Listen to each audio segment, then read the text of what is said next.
para muhibin yang masih cinta buta, semoga segera sadar. Cross check lagi junjungan kalian, sudahkah pas sesuai dengan ajaran Rasulullah? Berguru tidak cukup dengan hanya satu orang agar kita bisa melihat sebuah kebenaran.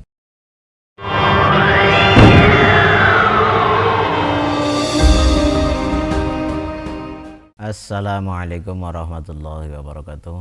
Berjumpa kembali lur. Kesempatan kali ini tentunya kita selalu berdoa semoga Allah Subhanahu wa taala tetap terus melimpahkan anugerah yang terbaik untuk kita semua. Saudara-saudaraku yang saya banggakan, pada kesempatan kali ini kita akan menanggapi sebuah edaran video yang tentunya kita semua sudah lazim melihat berseliweran, bertebaran, beterbangan juga di gadget-gadget panjenengan semua ya. Bukan hal yang aneh gitu kan. Ada sebuah narasi dari seorang Habib yang katanya beliau tidak memihak siapapun. Apabila ada orang yang membenci, mencaci, memaki seseorang yang dicintai oleh Allah, maka akan kualat. Namun tentunya itu yang memang benar-benar dicintai oleh Allah Subhanahu wa taala. Diawali di situ ya. Apalagi sampai kita menuduh melakukan dia nggak benar ya. Kalau memang kita menuduh itu jelas-jelas nggak boleh ya. Kalau kita menuduh itu pasti nggak boleh, ataupun memfitnah itu nggak boleh. Itu pasti, dan itu dilarang. Haram hukumnya menuduh seseorang yang memang tidak ada bukti, tidak terbukti, tidak ada fakta yang nyata, tidak ada saksi. Beliau menarasikan ya, seorang Habib ini menarasikan bahwasanya hati-hati dengan sosial media ya, karena Habib ini melihat sosial media zaman sekarang ini berbahaya katanya ya. Yang pertama, ada Habib dicaci maki ya otomatis kan ya kepada klannya ya, kepada klan mereka itu sendiri. Terus ada kiai dicaci maki, walaupun kadang-kadang kita nggak tahu kebenarannya betul. Hati-hati ya, memang harus hati-hati, apalagi sampai kita menuduh melakukan dia nggak benar ya, itu pasti nggak boleh. Kualat gitu kan, menuduh nggak benar ya pasti akan kualat, akan kembali kepada dirinya sendiri kan. Wah, hati-hati, kualat. Selalu yang dilontarkan yaitu kalimat kualat. Nah, ini ada yang dituduh katanya cabul. Anda tahu sendiri, kalau nggak tahu ya diam. Memang kita harus diam kalau memang nggak tahu. Jangan main-main yang ini katakan, oh ini ngedol agama, Anda tahu sendiri loh, kata orang diam. Jangan tertipu ya. Aku nggak belani sopo-sopo itu kan katanya nggak membela siapapun ya. Saya hanya kasihan ya. Jadi memanajemen kalimat yang begitu indah menurut saya beliau ya. Yang pertama, ada kata-kata kualat kalau sampai menuduh yang nggak benar. Terus di awal ada yang caci maki Habib, ada yang caci maki kiai.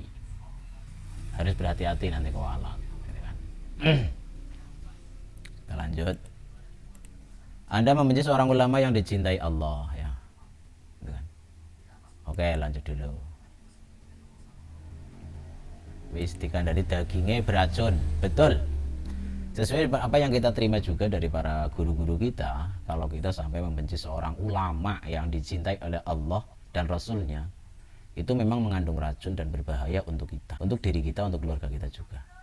Pada era zaman sekarang, zaman akhir, dengan dunia yang sudah begitu carut marut, banyak manusia-manusia berjubah, banyak orang bersembunyi di belakang sorban, bersembunyi di belakang peci, bersembunyi di belakang baju koko dan sarungnya. Namun perilakunya kebejatan, kemunafikan gitu kan. Kalau apa yang disampaikan oleh Habib ini memang ada benarnya.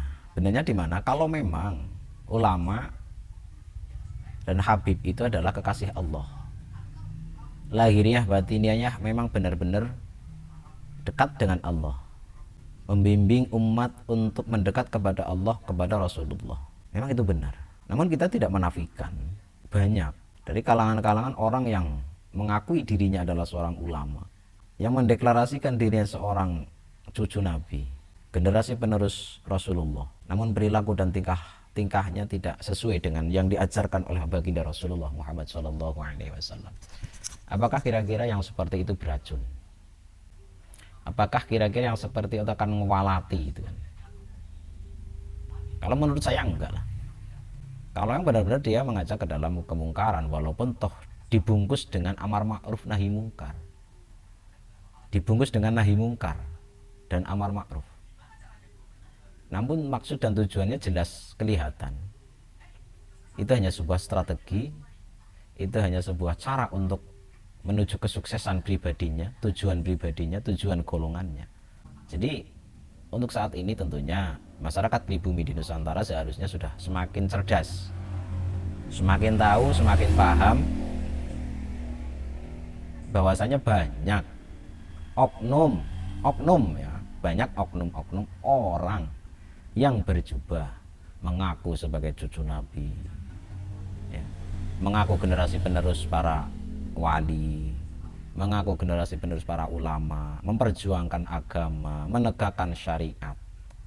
Tapi terkadang banyak oknum-oknum yang hanya mencari kesempatan untuk kenikmatan sementara di dunia. Dia membawa dalil agama untuk kepentingan pribadinya, untuk kepentingan golongannya, bukan untuk menegakkan syariat agama. Malah justru ini yang harus diberantas. Ini yang harus kita lawan. Kalau memang sudah jelas kelihatan apa yang dia sampaikan tidak sesuai dengan ajaran Rasulullah SAW, walaupun toh itu menggunakan dalil Quran ataupun membawa hadis Rasulullah SAW, namun ajarannya menyimpang, melenceng, tidak sesuai dengan yang diharapkan oleh baginda Nabi Muhammad SAW, sesuai dengan yang disampaikan oleh para ulama-ulama kita yang benar-benar memperjuangkan menegakkan syariat agama. Bukan tujuannya fulus, bukan tujuannya hanya kehormatan, bukan hanya tujuannya untuk mencapai kemuliaan di duniawi, disanjung-sanjung, seolah-olah membela agama, merekrut sebanyak orang. Bagaimana caranya agar banyak orang yang simpati? Akhirnya dipundi-pundi gitu kan oleh pengikutnya, dijunjung-junjung, disanjung-disanjung. Akhirnya menjadikan dia lupa diri. Na'udzubillah summa na'udzubillah. Oke lur, ya ini kita perdengarkan suaranya lur ya. Sebentar kita awali ya. Ini saya lihat ini sekarang media ini bahaya. Ada Habib dicaci maki, ada Kiai dicaci maki. Walaupun kadang-kadang kita nggak tahu kebenarannya. Hati-hati. Apalagi sampai kita menuduh melakukan dia nggak benar. Hati-hati, kualat. Anda tahu sendiri apa enggak? Ini ada yang dituduh katanya cabul. Anda tahu sendiri apa enggak? Nggak tahu, diam. Jangan main-main. Yang ini katakan, oh ini ngedol agama nih. Anda tahu sendiri apa enggak? Lu kata orang, diam. Jangan tertipu. Aku seakan koni. Nah aku gak belani sopo-sopo. Saya hanya kesian Anda. Kalau Anda membenci seorang ulama yang dia dicintai Allah dan Rasulnya, tadi opo uripmu? Terus dikandani dagingnya beracun, kualat kon, loro kabeh kon. Kita warga Nusantara, pribumi Nusantara tidak membenci siapapun. Kita tidak diajarkan untuk membenci siapapun, tidak pernah. Dari golongan manapun, dari ras manapun, dari suku apapun, dari agama apapun, kita tidak pernah diajari untuk membenci. Tapi kita diajari untuk saling menghormati, saling mengasihi, saling tolong menolong, saling gotong royong, saling bantu membantu, bersinergi dalam hal kebaikan. Kita melihat melalui perkembangan kecanggihan sosial media, begitu cepatnya berita masuk, informasi yang kita terima melalui sosial media ini begitu cepat. Apakah itu sesuatu hal yang bohong? Memang terkadang kita juga harus hati-hati dalam setiap menerima informasi ya, kita harus hati-hati. Namun setelah di cross check ke sana kemari, ke sumbernya ternyata itu adalah hal yang benar. Banyak kebohongan-kebohongan, pengelabuan, pengaburan, penyelewengan dengan membawa dalil agama. Bukan hanya dilakukan oleh oknum-oknum Habib saja. Banyak juga para oknum-oknum kiai yang mengaku diri seorang kiai. Banyak oknum yang menggunakan kesempatan itu hanya untuk meraih kebahagiaan, kesenangan, kenikmatan, kemewahan duniawi. Berkedok agama, berkedok dalil Quran, berkedok pondok pesantren, berkedok yayasan yatim piatu. Kita semua berharap kebaikan, kemaslahatan, kesejahteraan ini akan terwujud. Kerukunan beragama, solidaritas sesama muslim, solidaritas sesama anak bangsa ini akan terwujud. Tidak saling membanggakan, tidak saling meninggikan rasnya masing-masing, tidak merasa paling unggul, tidak merasa paling tinggi derajatnya. Selama kita masih berinteraksi sesama kita, sesama manusia, tidak usah merasa paling sok, tidak usah merasa paling baik, tidak usah merasa orang yang paling berjasa, tidak usah menjadi orang yang merasa nasabnya paling mulia. Karena itu warisan, ajaran para guru-guru kita. Ilmu dan akhlak kita junjung bersama, saling menghormati, saling mencintai, saling menyayangi, tolong menolong. Mari itu kita utamakan. Mengajak kepada hal sesuatu masa depan yang lebih baik. Berjuang di dalam agama Islam itu adalah hak seluruh umat Islam. Mengajak kebaikan itu adalah hak seluruh umat manusia. Maka dari itu, pada saudara-saudaraku, pada para habaib, para gus, para raden, ya, mari kita bersatu untuk memajukan Indonesia, menjaga Nusantara. Para habib, tidak usahlah kalian meninggi-ninggikan nasab kalian. Kalau memang tujuannya berdakwah, berdakwahlah. Diamplopi ora sang grundel, ora sakaken cangkem. Tunjukkan keikhlasan kalian dalam berdakwah. Tunjukkan kebaikan akhlak Rasulullah kalau memang ada di dalam diri kalian. Bukan mencaci orang lain, bukan menyudutkan orang lain, bukan merendahkan orang lain. Seolah-olah kalian para habaib, para habib-habib, oknum-oknum ini merasa paling ganteng, paling gagah, paling tinggi derajatnya dibanding orang-orang pribumi di Nusantara. Apakah itu ajaran datuk-datuk kalian seperti itu? Saya yakin tidak. Ada apa dalam diri kalian? Ada apa dalam otak kalian? Ada apa dalam pikiran kalian? Ada apa di dalam akal kalian? Kalau memang kalian benar-benar belajar agama sesungguh-sungguhnya dari dalam hati yang paling dalam untuk memperbaiki diri, saya yakin kalian tidak akan seperti itu. Ajaran-ajaran yang kalian sampaikan pasti akan sesuai dengan syariat agama. Bukan hanya meninggi-ninggikan, mengagung-agungkan datuk-datuk kalian, keistimewaan-keistimewaan datuk-datuk kalian untuk merekrut pengikut, dijadikan sebagai pengikut kalian yang pada akhirnya membenci, mencaci sesama pribumi.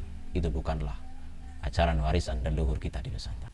Keturunan Yaman, hormatilah, berbaurlah dengan pribumi dengan baik. Tidak usahlah kalian merasa paling baik. Orang Nusantara sudah diwariskan ilmu yang adiluhu, diwariskan adab yang luar biasa, toleransi, solidaritas, kerjasama, saling gotong royong, tidak diragukan.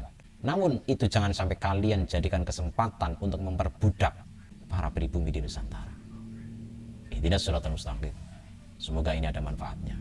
Dan para muhibin-muhibin yang masih cinta buta, semoga segera sadar. Cross check lagi junjungan kalian. Sudahkah pas sesuai dengan ajaran Rasulullah? Berguru tidak cukup dengan hanya satu orang, agar kita bisa melihat sebuah kebenaran. Ihdinas shiratal mustaqim. Wa'afu minkum. Assalamualaikum warahmatullahi wabarakatuh.